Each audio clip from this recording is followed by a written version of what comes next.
আমাদের কলিজায় হাত দেওয়া হয়েছে। আমরা সকলেই এখানে ইসলাম প্রিয় জনতা।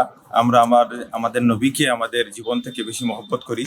আমাদের নবীর বিরুদ্ধে কেউ কটাক্ষ করলে আমরা আমাদের জান মাল ইজ্জত সবকিছু কুরবান করতে প্রস্তুত রয়েছি। এজন্য সাহেবের কাছে এসেছিলাম। সাহেব মহোদয় আমাদেরকে আশ্বাস দিয়েছেন অনতি বিলম্বে তাকে অতি দ্রুত আইনের আওতায় এনে দৃষ্টান্তমূলক শাস্তি প্রদান করবেন, যাতে মৌলভীবাজারবাসী, উনি বলেছেন আপনারা দেখবেন আমি দৃষ্টান্তমূলক শাস্তির ব্যবস্থা করব, আপনারা শান্তি থাকেন। যদি আলহামদুলিল্লাহ আমরা পেয়ে যাই, আশা করি সাহেব মহোদয় যেটা আশ্বাস দিয়েছেন আমরা এটার বিচার পাইব। যদি বিচার না পাই তাহলে পরবর্তীতে মৌলভীবাজারবাসীদেরকে আমরা জানাইবো, আপনাদেরকে নিয়ে আমরা পরবর্তী কর্মসূচি দিব ইনশাআল্লাহ। আমরা দলমতের ঊর্ধ্বে উঠে আমরা প্রত্যেক দলের প্রতিনিধি এখানে, বিভিন্ন রাজনৈতিক দলের নেতৃবৃন্দ এখানে উপস্থিত হয়েছেন, ব্যবসায়ী বৃন্দ এখানে উপস্থিত হয়েছেন।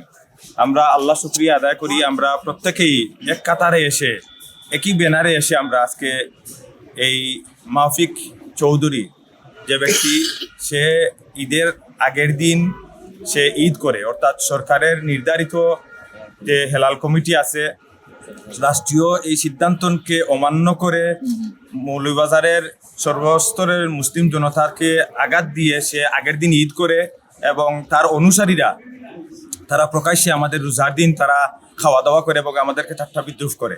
আজকে এখানে আমরা এর প্রতিবাদে, এবং বিশেষ করে সে ইসলামী লেবাস, আমাদের নবী সাল্লাল্লাহু আলাইহি ওয়াসাল্লামের টুপি, পাঞ্জাবি এগুলো নিয়ে সে চ্যালেঞ্জ করে এবং এগুলোকে কটাক্ষ করে।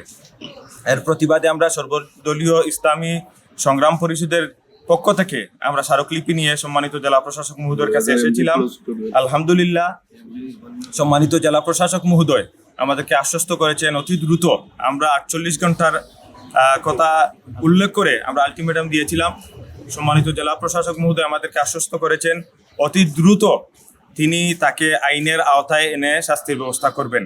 আমরা ধন্যবাদ জানাই সম্মানিত সাংবাদিকবৃন্দ এবং সুপ্রিয় মৌলভীবাজারবাসী। এই শান্ত শহরকে যেন কোনো কুচক্রী মহল, আল্লাহ নবীর কোনো দুশ্মন যেন অশান্ত করতে না পারে। 48 ঘন্টা আমরা অপেক্ষা করে পরবর্তী কর্মসূচি সম্মানিত উলামায়ে কেরামদের, বিজ্ঞ উলামায়ে কেরামদের আমরা আবার বসে আমাদের পরবর্তী করণীয় নির্ধারণ করব। আমরা অত্যন্ত বরাক্রান্ত হৃদয়ে এই মৌলভীবাজারের শীর্ষস্থানীয় উলামায়ে কেরাম, আমাদের জেলা প্রশাসক মহোদয়ের কাছে আমরা এসেছিলাম একটি আমাদের রক্তক্ষরণের এই অভিযোগ নিয়ে। যিনি ঈদের আগের দিন ঈদ করেছেন, আমাদের বক্তারা বলেছেন, এই জন্য আমি আর বলতে চাই না। এবং তিনি ঈদ শুধু করে না, রাসূলুল্লাহ হাদিসে এসেছে সুমু লিরুইয়াতিহি ওয়া আফতিরু লিরুইয়াতিহি, তোমরা চাঁদ দেখে রোজা রাখো এবং চাঁদ দেখে রোজা ইফতার করো, মানে ভঙ্গ করো।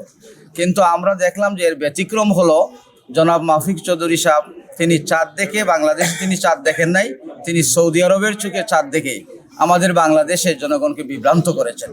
আমরা তাকে এই তওবা করার জন্য বারবার আমরা বিভিন্নভাবে বলা হয়েছে, কিন্তু এ পর্যন্ত ওনার দাম্ভিকতা এত বেশি যে উনি তওবা করেন নাই, বরং তিনি চ্যালেঞ্জ করে দিয়েছেন যে টুপি এবং পাঞ্জাবি নাকি ইসলামী লেবাস নয়, এবং এটা ইহুদিদের সাথে তুলনা করেছেন।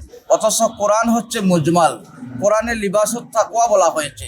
সুতরাং লিবাসুত তাকওয়ার ভিতরে টুপি আছে, পাঞ্জাবি আছে।